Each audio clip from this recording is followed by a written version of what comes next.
बिहार में शराबबंदी है, लेकिन लगता है वसूली पर कोई बैन नहीं है। समझ नहीं आता कि ये कानून बचाने वाली वर्दी है या फिरौती वसूलने का लाइसेंस। मुंगेर से मद्य निषेध विभाग की टीम का एक ऐसा कारनामा सामने आया जिसने फिर खाकी को शर्मसार कर दिया। शराब पकड़ने निकली थी, लेकिन रास्ते में उन्हें इंसान शराब से ज्यादा कीमती लग गए।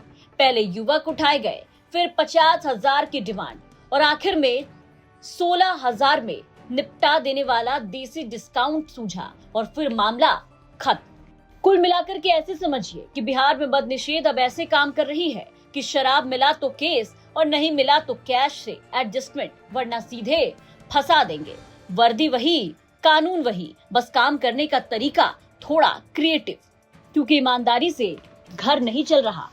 पूरा मामला बिहार के मुंगेर से सामने आया। मुंगेर में एक बार फिर से खाकी के कारनामे से पूरा विभाग शर्मसार हुआ। इस बार मद्य निषेध विभाग के सिपाहियों ने जो कारनामा किया, उससे नीतीश कुमार के शराबबंदी कानून पर बड़ा सवालिया निशान खड़ा हुआ। बिहार में शराबबंदी को सफल बनाने और कार्रवाई की जिम्मेदारी सबसे ज्यादा मद्य निषेध विभाग को दी गई, लेकिन विभाग के सिपाही शराब पकड़ने के बदले अब लोगों से फिरौती मांग रहे हैं, अपहरण करने में लगे हैं।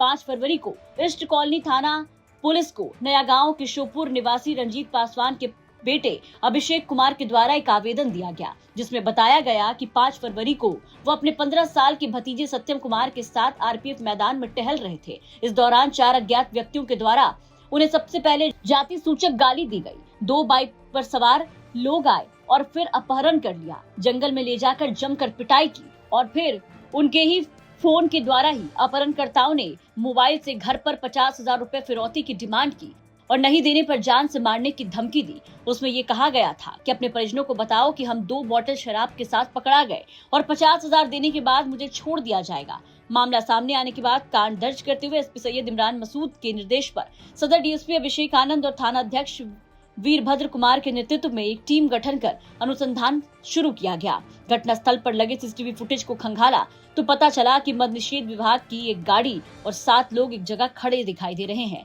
इसके बाद एक अपाची और एक स्प्लेंडर बाइक पर 2 सिपाही शामिल होकर के आते हैं। पुलिस ने इसी दिशा में अपना अनुसंधान शुरू किया है। इस मामले को लेकर के पीड़ित लड़के ने क्या कुछ बताया, वो सुनिए। फिर चले जाएंगे घर, जैसे ही घर जाने वाले थे पीछे से दबोचा, फिर पूछा कौन जात है, बोल दिया पासवान। कार मारने लगा, मारपीट के गाड़ी में बैठा दिया, फिर लेकर चल के दूसरे जगह, फिर वहाँ रोक के फिर वहाँ भी मारा हमको और हथियार भी बोले। उसके बाद बोला लो ये पकड़ो, इसके साथ फोटो खिंचाओ, हथियार के साथ देते हैं, फोटो खिंचवाएंगे, नहीं भैया करते करते हम सब मना करवाएं, जान लेकर चलना, चलिए बोल रहे थे।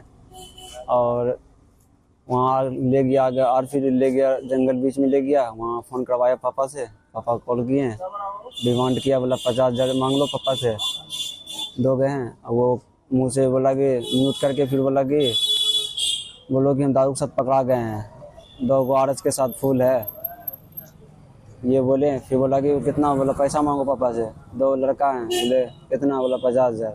पापा बोले थे 5,000 है, दे देते हैं सर, जो भी है छोड़ दीजिए, बच्चा बुजुर्ग है।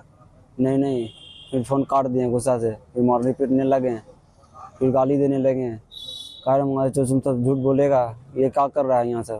फिर लेकर आगे जाकर फिर मारने लगा, फिर आगे जाकर फील्ड में एक जगह बैठाया हमको, फिर वहाँ से 2 गया, फिर पैसा मंगवाया, पैसा लाने के लिए गया पेट्रोल पंप दशरथपुर का, वहाँ देखा ज़्यादा लड़का पहुँच गया, मेरा भैया सब लिख गया यहाँ से, गांव से देखा ज़्यादा लोग, फिर वहाँ से लौटा, फिर मारने लगा।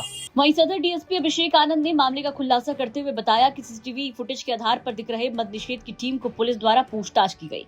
पुलिस के पूछताछ में पता चला कि मद्य निषेध की विभाग की गाड़ी पुलिस निरीक्षक पिंटू कुमार के नेतृत्व में शराब के खिलाफ छापेमारी की गई और वापस लौट आई, लेकिन मद्य निषेध का सिपाही विकास कुमार और एमटीएस नीरज कुमार वहीं रुक गए थे। इसके बाद पुलिस ने विकास कुमार को पूछताछ के लिए बुलाया। जब उनसे कड़ाई से पूछताछ की गई तो उन्होंने मामले में अपनी संलिप्तता स्वीकार की। और ये जो घटना कारित की गई, इसमें 2 मोटरसाइकिल यूज हुआ था, जिसमें एक अपाचे था और एक स्प्लेंडर था। और इस घटना के बाद जब पुलिस के द्वारा ये पूरी जांच की गई, उसके बाद हम लोगों के जो एफआईआर हुआ उसमें ये एक्साइज का जो लड़का जो गिरफ्तार हुआ है सिपाही, वो अभी तक उसको हम लोग जेल भेज रहे हैं। इसके साथ साथ 3 और लोग हैं, जिसमें एक और एक्साइज डिपार्टमेंट के एमटीएस में जो काम करता है वो लड़का, और उसके साथ 2 और लोग आइडेंटिफाइड है जो प्राइवेट आदमी है, उन चारों को इन केस में जेल भेजा जाएगा, जिसमें एक लोग को अभी हम लोग फॉरवर्ड कर रहे हैं। इस पूरे मामले में आपको बता दें कि सिपाही विकास कुमार को फिलहाल गिरफ्तार कर जेल भेजा जा रहा है। जबकि अन्य 2 प्राइवेट व्यक्ति की गिरफ्तारी के लिए छापेमारी की जा रही है। जल्दी उन लोगों को गिरफ्तार कर जेल भेज दिया जाएगा। लेकिन जिस तरीके से सीसीटीवी फुटेज सामने आए और ये मामला उजागर हुआ, पुलिस महकमे को लेकर के कई सवाल खड़े हुए। मुंगेर से गोविंद कुमार के साथ ब्यूरो रिपोर्ट, बिहार तक।